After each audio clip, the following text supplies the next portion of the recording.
বিয়োজন বিক্রিয়া বা ডিকম্পোজিশন রিঅ্যাকশন হলো যেখানে জটিল যৌগ ভেঙে গিয়ে এক বা একাধিক সরল যৌগ বা মৌলতে পরিণত হয়। একটা উদাহরণ নিই, যেমন ক্যালসিয়াম কার্বনেট অর্থাৎ চুনাপাথর, এটিকে আমরা যদি উত্তপ্ত করি বা তাপ প্রয়োগ করি তখন সেটি ভেঙে গিয়ে ক্যালসিয়াম অক্সাইড এবং কার্বন ডাইঅক্সাইড উৎপন্ন হবে। অর্থাৎ এক্ষেত্রে দেখতে পাচ্ছেন এটা জটিল যৌগ ছিল, কিন্তু এটা তাপের প্রভাবে এটা ভেঙে গিয়ে সরল যৌগ, দেখুন একটা ক্যালসিয়াম অক্সাইড সরল যৌগ, একটা কার্বন ডাইঅক্সাইড সরল যৌগ, এইভাবে যৌগ সৃষ্টি হতে পারে, মৌল সৃষ্টি হতে পারে।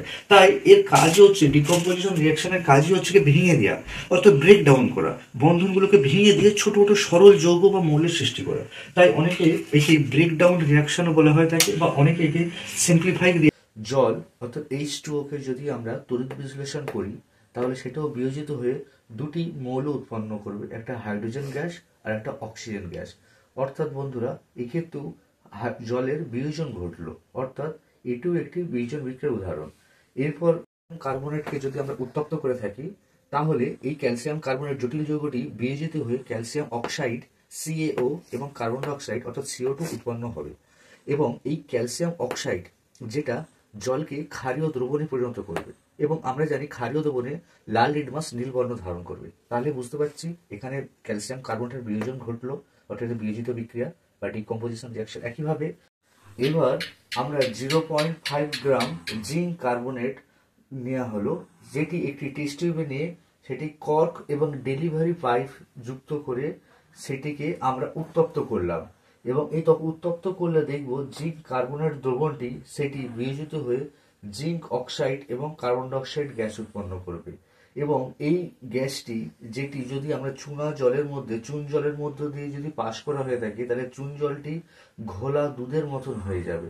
অর্থাৎ এইখানে যে উৎপন্ন কার্বন ডাই অক্সাইড গ্যাসটি সেটি চুনকে দুধের মতন বর্ণদান করছে। তাহলে এখানে জিঙ্ক কার্বনেটের বিয়োজন ঘটে জিঙ্ক অক্সাইড এবং কার্বন ডাই অক্সাইড দুটি সরল যৌগ উৎপন্ন হলো।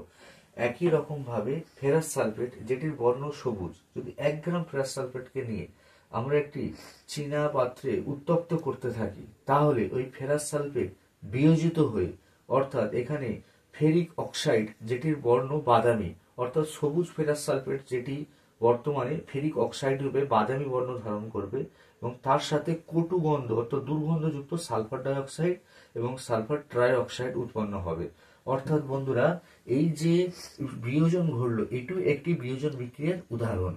তাহলে আমরা বিয়োজন বিক্রিয়া কোথায় ঘটে? আমরা প্রতিদিন তো বিভিন্ন রকম খাবার খাই, সলিড লিকুইড বিভিন্ন রকম খাবার খাই, কিন্তু সেই খাবারগুলো যখন হজম হয় তখন সেই খাবারের অণুগুলো ভেঙে গিয়ে ছোট ছোট কণায় পরিণত হয়, এবং সেখান থেকে আমরা প্রোটিন পাই, ফ্যাট পাই, শর্করা বা কার্বোহাইড্রেট পাই।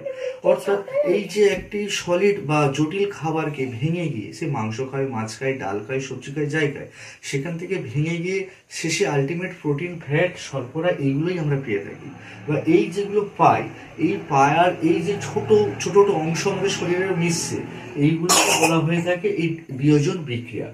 এইবার আমরা যদি এখন এই যে কিভাবে ঘটে এই বিয়োজন বিক্রিয়া, এই বিয়োজন বিক্রিয়া ঘটতে গেলে আমাদের মনে রাখতে হবে তাপ, আলো এবং এক্ষেত্রে তড়িৎ এই তিনটের ভূমিকা খুব বেশি। অর্থাৎ এখানে তাপমাত্রা যদি বেশি করা হয়ে থাকে তাহলে এই বিয়োজন বিক্রিয়ার হার বা বৃদ্ধি অনেকটা বেশি হবে, অর্থাৎ তাড়াতাড়ি বিয়োজন বিক্রিয়া হবে।